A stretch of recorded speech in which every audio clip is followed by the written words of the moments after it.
Class को थोड़ा सा रिवाइज करते हैं, then we will continue. Okay, उसके बाद अपन इसको कंटिन्यू करेंगे।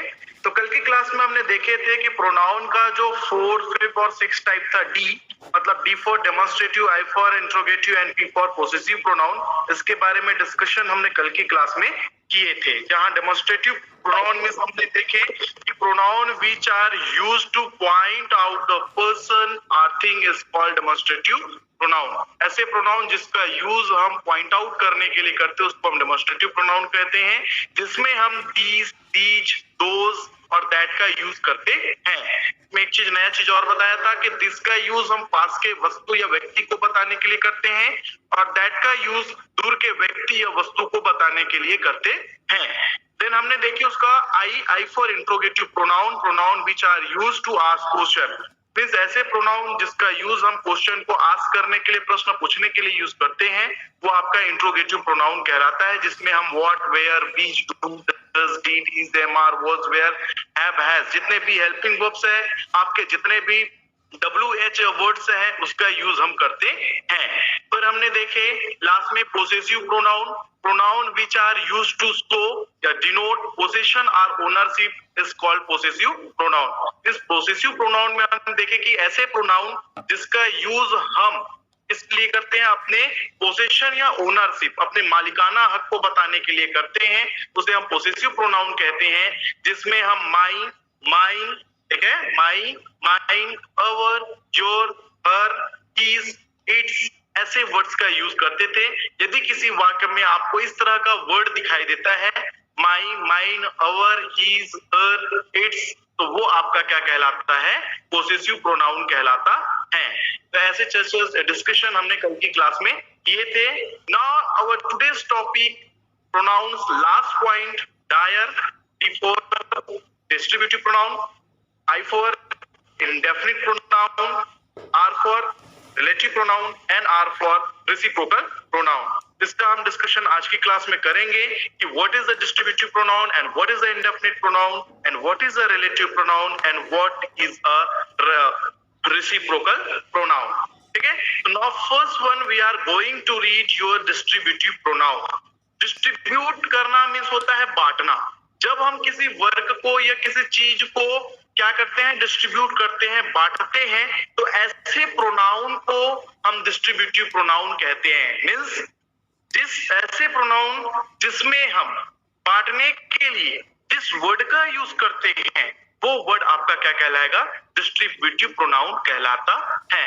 इसका एकदम सिंपल सा डेफिनेशन है कि each, either and neither are called distributive pronoun। ठीक है, डेफिनेशन क्या है? Pronoun each, either and neither are called distributive pronoun। Means जब आपको किसी सेंटेंस में each या either या neither दिखाई देता है, तो उसे आप डिस्ट्रीब्यूटिव प्रोनाउन कह सकते हैं। कई बच्चों के माइंड में चल रहा होगा, सर इसका प्रोनाउंसिएशन ईदर भी होता है और नीदर भी होता है, तो आप इसको ईदर भी पढ़ सकते हैं या आइदर भी पढ़ सकते हैं, नाइदर को नीदर भी पढ़ सकते हैं या फिर नाइदर भी पढ़ सकते हैं। तो there is a two type of pronunciation. इसका प्रोनाउंसिएशन हम दो प्रकार से कर सकते हैं। तो यहाँ कंफ्यूज नहीं होना है हमको कि सर आइदर अलग होता है या ईदर अलग होता है। प्रोनाउंसिएशन दोनों का थोड़ा सा डिफरेंस है। हम आइदर भी पढ़ेंगे तब भी करेक्ट है और ईदर भी पढ़ेंगे तब भी वो क्या है? करेक्ट है। तो हम बात कर रहे थे डिस्ट्रीब्यूटिव प्रोनाउन, मींस ऐसे प्रोनाउन जिसमें हम डिस्ट्रीब्यूट करने का काम करते हैं, जिसके लिए हम ईच, आइदर या नाइदर का यूज करते हैं।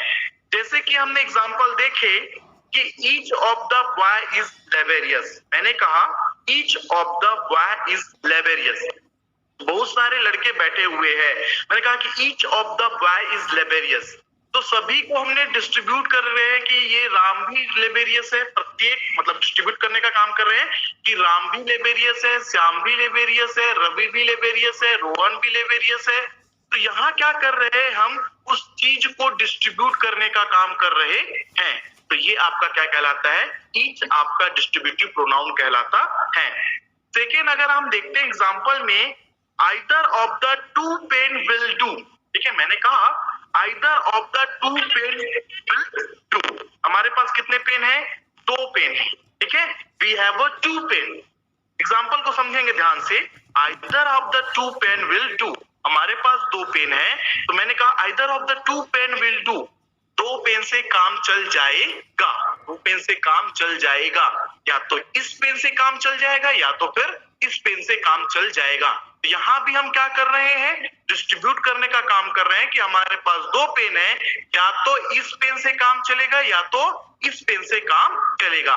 तो जब हम किसी सेंटेंस में डिस्ट्रीब्यूट करने का काम करते हैं उसे हम डिस्ट्रीब्यूटिव प्रोनाउन कहते हैं। जैसे कि एक और एग्जांपल देखेंगे आप इसका, कि neither of the to house is safe, neither of the to house is safe. कितने घर है हमारे पास, दो घर है, ठीक है। एक कांच का बना हुआ घर है और एक लोहे का बना हुआ घर है, और हम क्या बोल रहे हैं कि ना तो ये घर सेफ है और ना ही यह घर सेफ है, पर रहे तो रहे कहां, तो कहां रहना है हमको। तो यहाँ भी हमारा काम क्या हो रहा है बच्चों, डिस्ट्रीब्यूट करने का हो रहा है, बांटने का हो रहा है, कि हम इस, या तो ये हमारे पास दो घर है, उस दोनों घर में ना तो हमारा पहला घर सेफ है और ना ही दूसरा घर सेफ है।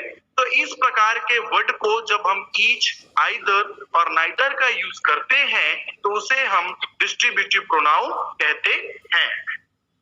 सेकेंड है आपका इंडेफिनिट प्रोनाउंस। इंडेफिनिट प्रोनाउंस पीछे ना सर, शुरू से नहीं समझ में आया, थोड़ा नेटवर्क प्रॉब्लम। ये सर डिस्ट्रीब्यूटिव का, डिस्ट्रीब्यूटिव प्रोनाउन फिर से रिपीट करें? जी सर। ओके, चलिए। डिस्ट्रीब्यूटिव प्रोनाउन मींस होता है व्यष्टिवाचक सर्वनाम, और व्यष्टि मतलब होता है बच्चों बांटना, ठीक है। व्यष्टि मतलब क्या होता है, बांटना। इसका सिंपल सा डेफिनेशन है, pronoun each, either and neither are called distributive pronoun, ठीक है। जब हम ईच, आइदर और नाइदर का यूज करते हैं इसे हम डिस्ट्रीब्यूटिव प्रोनाउन कहते हैं। अब डिस्ट्रीब्यूट करने का मतलब हम समझते हैं कि डिवाइड करना नहीं, डिस्ट्रीब्यूट करना मतलब बांटना। बहुत सारे लोग हैं, उन लोगों के बीच अगर हम किसी चीज को डिस्ट्रीब्यूट करते हैं, चाहे वर्क हो या कोई भी चीज हो, उसको जब हम डिस्ट्रीब्यूट करते हैं, और डिस्ट्रीब्यूट करते समय जब हम ईच, आइदर और नाइदर का यूज करते हैं तो ये वर्ड आपका डिस्ट्रीब्यूटिव प्रोनाउन कहलाता है। जैसे कि मैं लास्ट का टू एग्जांपल बताता हूं आपको। मैंने कहा either of the two pen will do, हमारे पास दो पेन है, ठीक है। हमारे पास कितने पेन है, दो पेन है, उन दोनों पेन से काम चल जाएगा।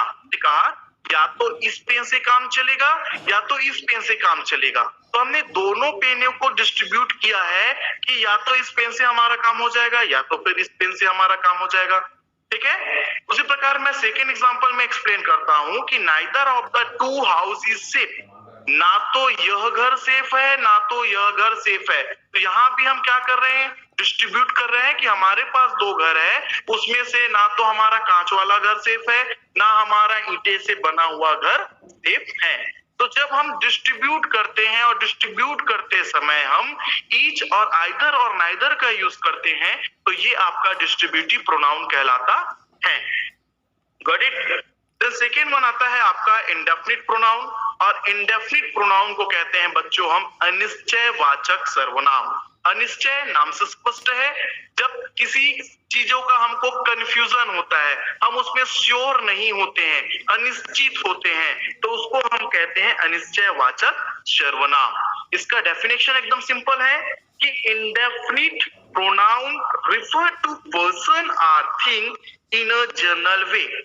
Repeat, indefinite pronoun refers person or thing in a general way. They do not refer them in a particular. है? Let's repeat. मैं फिर से रिपीट कर रहा हूं कि indefinite pronoun refers to person or thing in a general way. They do not refer them in a particular. कहने का मतलब समझेंगे, जैसे कि टीचर्स एक क्लासरूम में पढ़ाते रहता है और पूछता है कि एनीबॉडी गिव मी आंसर, कोई भी आंसर दीजिए, ठीक है, एनीबॉडी गिव मी आंसर। तो वो किसी पर्टिकुलर व्यक्ति से नहीं पूछता, उतने सारे बच्चों से क्वेश्चन करता है कि एनीबॉडी गिव मी आंसर, उतने में से कोई भी मुझे आंसर दे सकता है। लेकिन वो कंफर्म नहीं रहता कि उस क्लास में वो गर्ल आंसर देगी या वो बॉय आंसर देगा या पीछे बैठा लड़का आंसर देगा या सामने बैठे लड़की आंसर देगी। ठीक है, ये कंफर्म नहीं होता। तो ऐसे प्रोनाउन को हम इंडेफिनिट प्रोनाउन कहते हैं जब हम किसी व्यक्ति को पर्टिकुलर ना कहकर जर्नल वे में कहते हैं। ठीक है, जब हम किसी व्यक्ति या व्यक्ति की बात होगी, जब हम किसी व्यक्ति को पर्टिकुलर ना बोलकर हम जर्नल वे में कहते हैं तो वो आपका इंडेफिनिट प्रोनाउन कहलाता है। एग्जांपल से ज्यादा क्लियर होगा, जैसे कि मैंने कहा none, anybody, some, all, many. ठीक है, many, none, anybody, some, all, many. अब इसमें एग्जांपल में आप देखेंगे none is permitted to leave the place. बहुत सारे लोग एक जगह पर इकट्ठे हुए हैं। ठीक है, बहुत सारे लोग जो है एक जगह पर इकट्ठा हुए हैं और उसमें कहा गया कि none is permitted to leave the place. किसी को भी परमिशन नहीं दिया जाता कि वो इस जगह को छोड़कर जाए। अब यहाँ हम कंफ्यूजन में हैं कि वो किस किस व्यक्ति को बोल रहा है जो इस जगह को छोड़कर नहीं जा सकता। क्या वहां सिक्योरिटी गार्ड है, क्या वो बाहर जा सकता है? क्या वहां बैंक मैनेजर की, अगर बैंक की बात करूं तो बैंक मैनेजर है, क्या वो उस जगह को छोड़कर जा सकता है? तो वहां हम श्योर नहीं है। हमने पूरे व्यक्ति को कहा कि none is permitted to leave the place, मतलब कोई भी जगह छोड़कर नहीं जा सकता है। लेकिन एग्जांपल में देखेंगे, जैसे कि मैंने कहा एनीबॉडी कैन डू दिस। एक टीचर है अपने बच्चे को पूछता है, अपने क्लासरूम में पूछता है कि एनीबॉडी कैन डू दिस या कैन सॉल्व दिस प्रॉब्लम। क्या कोई इस समस्या को हल कर सकता है या सॉल्व कर सकता है? तो एनीबॉडी कहने का मतलब क्या है? फिर भी सर टीचर कंफ्यूज है कि मेरे 50 बच्चों में से कौन सा बच्चा जो है आके उस क्वेश्चन को क्या कर सकता है, सॉल्व कर सकता है। Is confuse. तो जब हम कंफ्यूज होते हैं, हम श्योर नहीं होते हैं, तो ऐसे टाइम में हम इंडेफिनिट प्रोनाउंस का यूज करते हैं। जैसे कि मैंने कहा some are inactive, some are inactive मतलब कुछ बच्चे हैं जो इनएक्टिव हैं, एक्टिव नहीं है, सक्रिय नहीं है। ठीक है, अब मैं कहूंगा कि सम आर इनएक्टिव, मेरे 50 मेरे क्लासरूम में 100 बच्चे जुड़े हुए हैं। 100 बच्चे में कुछ बच्चे हैं जो एक्टिव हैं और कुछ बच्चे जो है इनएक्टिव हैं। ठीक है, तो यहां भी मैं श्योर नहीं हूं कि कौन कौन एक्टिव है और कौन कौन एक्टिव नहीं है।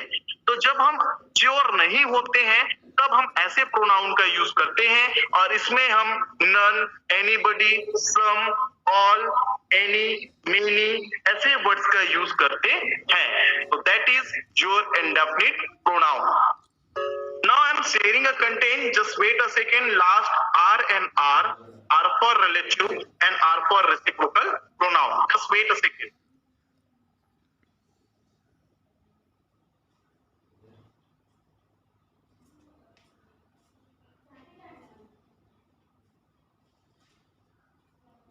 Okay, tell me स्क्रीन पर दिखाई दे रहा है क्या जो कंटेंट मैंने शेयर किया है?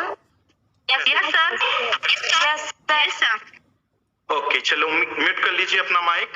तो हमारा क्लास 9 नंबर है रिलेटिव प्रोनाउन, और रिलेटिव प्रोनाउन को हम कहते हैं बच्चों संबंधवाचक सर्वनाम। संबंध नाम से स्पष्ट है, जो रिलेशन को शो करता है। किसको शो करता है? रिलेशन को शो करता है, वो आपका क्या कहलाता है? रिलेटिव प्रोनाउन कहलाता है। या ये क्या करता है? वाक्यों को जोड़ने का काम करता है, तब भी हम उसको क्या कहेंगे? रिलेटिव प्रोनाउन कहेंगे। तो इसका एकदम सिंपल सा डेफिनेशन है, the relative pronoun stands instead of noun and also join sentence। ठीक है, रिलेटिव प्रोनाउन जो है नाउन के बाद यूज होता है। ध्यान से समझना, रिलेटिव प्रोनाउन जो है नाउन के बाद यूज होता है और या फिर वो दो सेंटेंस को जोड़ने का काम करता है। रिपीट, मैं फिर से इसका डेफिनेशन बोल रहा हूं कि the relative pronouns stands instead of a noun and also join sentence। ठीक है, रिलेटिव प्रोनाउन जो है नाउन के बाद, इसके बाद नाउन के बाद यूज होता है और वह दो वाक्यों को जोड़ने का काम करता है। एक इसका डेफिनेशन हुआ। एक और डेफिनेशन अगर आप बोलना चाहे तो इस प्रकार से भी बोल सकते हैं कि pronouns which are used to join a sentence or show a relation. pronouns which are used to join a sentence are so relation means ऐसे प्रोनाउन जिसका यूज हम वाक्यों को जोड़ने के लिए या संबंध को बताने के लिए करते हैं उसे हम रिलेटिव प्रोनाउन कहते हैं, जिसमें हम who, which, that and where का यूज करते हैं। जिसमें हम किसका किसका यूज करते हैं? who, which, that and where का यूज करते हैं। who का यूज हम व्यक्तियों के बीच संबंध को बताने के लिए करते हैं। which और that का यूज हम वस्तुओं के बीच संबंध को बताने के लिए करते हैं, और where का यूज हम जगहों के बीच संबंध को बताने के लिए करते हैं। लेट्स रिपीट, मैं फिर से रिपीट कर रहा हूं बच्चों। who का यूज हम व्यक्तियों के बीच संबंध को बताने के लिए, which और that का यूज वस्तुओं के बीच संबंध को बताने के लिए, और where का यूज हम जगह के बीच संबंध को बताने के लिए करते हैं। यस, किसका माइक ऑन है? म्यूट कर दीजिए। ठीक है, एग्जाम्पल को देखते हैं। The lady who is in pink sari is my mother. ध्यान से समझना इसको। The lady who is in pink sari is my mother. अब देखो यहाँ रिलेशन को बताया जा रहा है कि एक लेडी है who is in pink sari. अब हु क्यों यूज किया? क्योंकि हम किसी व्यक्ति की बात कर रहे हैं, इसलिए मैंने कौन सा रिलेटिव प्रोनाउन यूज किया? हु का यूज किया। The lady who is in pink sari is my mother. एक लेडी है जो पिंक साड़ी में है, वो मेरी कौन है? माँ है। तो there is a relation between mother and son. यहाँ माँ और बेटे के बीच के संबंध को बताया जा रहा है और व्यक्ति की बात हो रही है, इसलिए हम यहाँ क्या यूज कर रहे हैं? हु का यूज कर रहे हैं। ये हमारा सेकेंड डेफिनेशन था। फर्स्ट डेफिनेशन में क्या कहा गया कि the relative pronoun stand instead of noun. देखिए, जो रिलेटिव प्रोनाउन है वो नाउन के बाद यूज होता है। तो देखो, हु के पहले क्या है? लेडी है, और लेडी हमारा क्या है? नाउन है। कौन सा नाउन है? Have you any idea? कौन सा नाउन है? हु के बाद हमने यूज किया कौन सा नाउन? कॉमन नाउन है। ठीक है, very good. Lady is a common noun, और नाउन के बाद हमने क्या यूज करना है? हु यूज करना है। तो ये वर्ड आपका क्या कहलाएगा बच्चों? रिलेटिव प्रोनाउन कहलाता है। सेकेंड एग्जांपल देखते हैं। The milk which is pure is useful for health। ठीक है, मिल्क जो क्या है? हमारा वस्तु की बात कर रहे हैं अब हम। The milk which is pure is useful for health। ठीक है, जो शुद्ध दूध होता है वो हमारे हेल्थ के लिए क्या होता है? यूजफुल होता है, उपयोगी होता है। तो यहाँ भी हम क्या कर रहे हैं? सेंटेंस को जोड़ने का काम कर रहे हैं कि द मिल्क एक अपने आप में एक सिंपल सेंटेंस है, and which is pure is useful for health, जो हमारे हेल्थ के लिए क्या है? लाभदायक है या उपयोगी है। तो जब वस्तु की बात किया मैंने, इसलिए मैंने यहाँ क्या यूज किया? विच का यूज किया। और मिल्क आपका नाउन है, और नाउन के जस्ट बाद अगर ये यूज होता है तब भी उसे हम रिलेटिव प्रोनाउन कहते हैं। लास्ट वन है, a place where ill people are treated is hospital. ठीक है, एक जगह जहां लोगों का इलाज किया जाता है उसे हम क्या कहते हैं? हॉस्पिटल कहते हैं। तो ये जगह के बीच के रिलेशन को बताया जा रहा है। तो जगह के लिए हम क्या यूज करते हैं? वेयर का यूज करते हैं। तो that is the use of who, which, that and where. Which और दैट दोनों का यूज हम वस्तु के लिए करते हैं। ठीक है, यहाँ कंफ्यूज नहीं होंगे। या मैं अगर बोलूं the milk that is pure is useful for health is also right. ठीक है, तो वस्तु के लिए हम विच और दैट लगाएंगे, व्यक्ति के लिए हु लगाएंगे, और जगह के लिए वेयर लगाएंगे जब हमें उसका रिलेशन को बताना हो या उस वाक्यों को आपस में जोड़ना हो। Okay, now last one is your reciprocal pronoun. Reciprocal pronoun मतलब होता है पारस्परिकता वाचक सर्वनाम। और पारस्परिकता को अगर सिंपल शब्दों में मैं कहूं तो उसका मतलब होता है निर्भरता।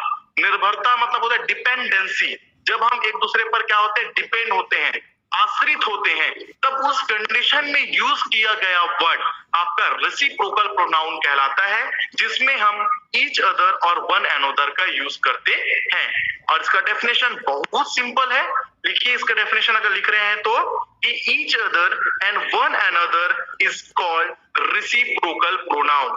ठीक है, each other and one another is called reciprocal pronoun. जब हम ईच अदर और वन अनदर का यूज करते हैं तो इसे हम रेसिप्रोकल प्रोनाउन कहते हैं। ठीक है, जो कि किस चीज को बताता है? डिपेंडेंसी को बताता है, निर्भरता को बताता है कि एक व्यक्ति दूसरे व्यक्ति पर निर्भर है या एक भाई दूसरे भाई पर निर्भर है। जैसे कि एग्जांपल में हम देखेंगे, Radha and Krishna love each other and everyone know that.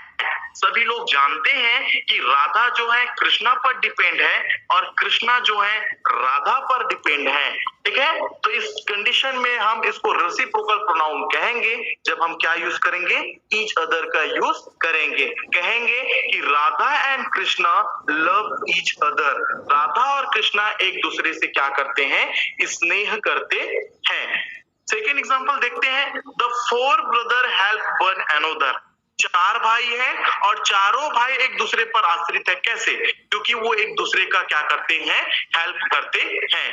तो सिंपल से बातों शब्दों में अगर हम कहें कि ऐसे प्रोनाउन जिसका यूज हम डिपेंडेंसी मींस निर्भरता को बताने के लिए करते हैं, उसे हम रेसिप्रोकल प्रोनाउन कहते हैं।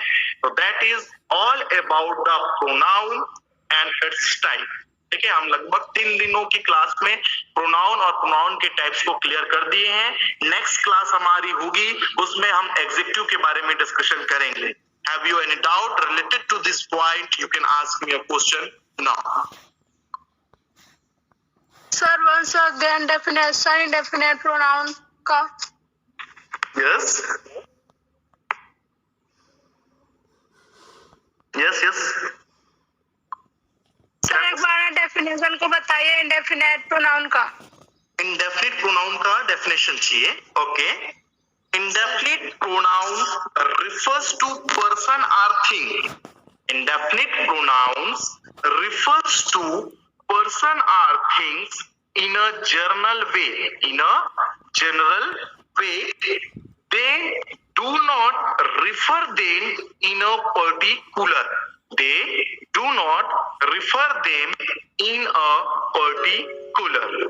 Okay, got it? सर चलिए, और किसी बच्चों को कोई कुछ क्वेश्चन करना है? No sir. Sir, reciprocal pronoun में only each other or हाँ सर, क्या चीज? reciprocal pronoun में each other and one other बस आएगा सर, और बस। अगर other शब्द नहीं आएगा? नहीं, अदर का यूज नहीं करेंगे। इसमें सिर्फ हम ईच अदर और वन अनदर का यूज करते हैं, क्योंकि इसका मतलब ही होता है एक दूसरे पर या एक दूसरे से। ठीक है, दोनों का मतलब वही होता है, एक दूसरे से या एक दूसरे पर। तो एक दूसरे से हम यही समझते हैं कि वो डिपेंडेंसी को बताता है कि मैं तेरे पर डिपेंड करता हूँ, वो मेरे पर डिपेंड करता है। जैसे कि पेपर में बैठते हैं, कहते हैं ना कि यार ये तू याद करके आना, मैं ये वाला याद करके आऊंगा। फिर क्या हो जाता है? हम एक दूसरे पर डिपेंड हो जाते हैं। We depend on each other. फिर से वही वर्ड यूज करेंगे हम इसके लिए कि we depend on each other at the time of exam. Exam के टाइम पर हम एक दूसरे पर क्या रहते हैं? आश्रित रहते हैं। तो ये ईच अदर और वन अनदर ही आपका सिर्फ रेसिप्रोकल प्रोनाउन कहलाएगा, क्योंकि ये दोनों डिपेंडेंसी को ही बताता है। सर 1 by 1 नहीं आ सकता? नहीं, 1 by 1 नहीं यूज करेंगे यहाँ। 1 by 1 मतलब एक के बाद एक होता है। Sir, what depend each other and one another? हाँ,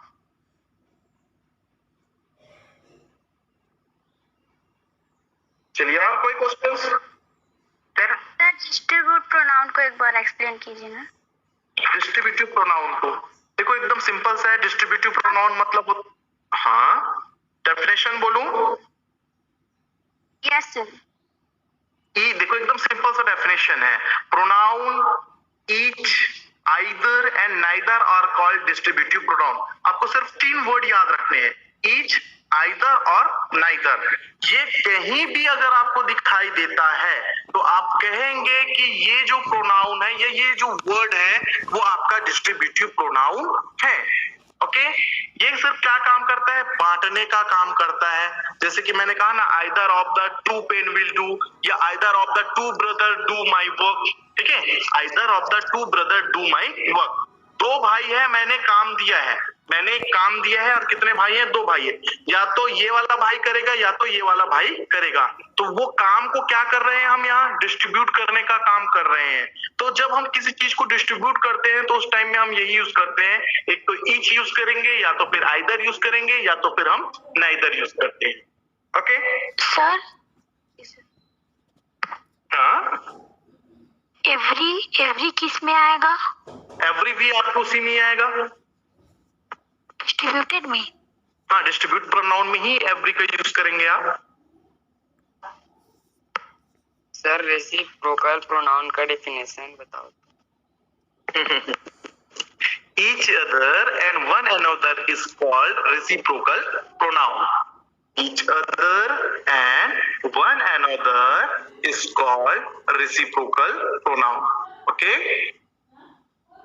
Sir, चलिए हाँ, each other, one another. What difference each other and one another? हाँ,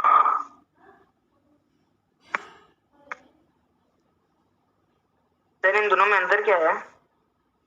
दोनों का मतलब वही होता है। आप यहाँ वन एनदर भी लगा सकते हैं, ईच अदर भी लगा सकते हैं, no difference. Yes, thank you. तो जैसे मैं अगर कहूँ ना Radha and Krishna love one another, तब भी मतलब वही है। The four brother help each other, तब भी मतलब वही है। ओके सर लास्ट लाइन में द के बाद क्या लिखा है? लास्ट लाइन में किसके बाद? द के बाद फोर, FUR। फोर। अच्छा, वो बच्चा ज्वाइन किया है क्या जिन्होंने माई और माइन में डिफरेंस पूछा था? Yes sir yes.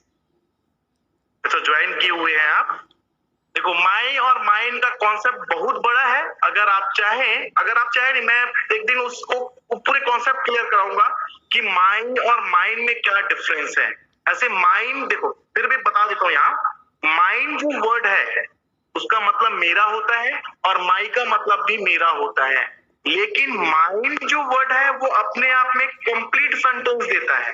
माइन जो वर्ड है वो अपने आप में कंप्लीट सेंटेंस देता है और माई जो है अपने आप में कंप्लीट सेंटेंस नहीं देता है। उसको क्या किया गया है? 2 भागों में डिवाइड किया गया है। दोनों पोसेसिव है, लेकिन माई जो है आपका पोसेसिव डिटरमाइनर्स है और माइन जो है पोसेसिव प्रोनाउंस है। तो ये याद रखना, एकदम सिंपल सा फंडा है। माई के बाद हमेशा कोई ना कोई नाउन लगता ही लगता है। माई के बाद कोई ना कोई नाउन जरूर लगेगा। जैसे कि मैंने कहा माई नेम इज भूपेंद्र, तो माई के बाद क्या लगा है? नेम आया है। तो माई के बाद हमेशा क्या लगेगा? नाउन लगेगा। जैसे कि मैंने कहा this is my mobile, this is my mobile, तो माई के बाद क्या आया? मोबाइल आया।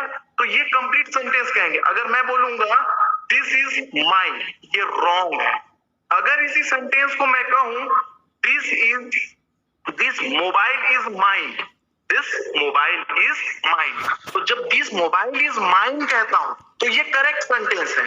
लेकिन इसी को अगर मैं ये कहूं this is mobile, this mobile this is mine, this is mine phone, this is mine phone या मोबाइल, तो माइन के बाद हम कभी भी नाउन का यूज नहीं करते हैं। माइन के बाद हम कभी भी नाउन का यूज नहीं करते हैं। माइन हमेशा लास्ट में ही लगता है। जैसे कि आपके पास कॉपी रखा है तो आप बोलते हैं ना दिस इज माइन, ये रॉन्ग है। ठीक है, दिस इज माइन अगर आप इतना ही कहते हैं तो ये रॉन्ग है। वहां आपको क्या कहना है? दिस इज माइन, यह मेरा है। अगर आपको माई लगाना है तो फिर नाउन लगाना पड़ेगा। दिस इज माई कॉपी, तब वो जाके करेक्ट होगा। Got it? Yes sir. Okay, ठीक है। इसका हम एक दिन अलग से क्लास लगाएंगे। माई माइन का जो रिटर्न फॉर्म में होगा वो आप लोग को ज्यादा समझ में आएगा। ठीक है, चलिए। Okay, thank you for joining the class. Now I am ending the meeting now, क्योंकि 10 मिनट ओवर हो गए हैं। Thank you.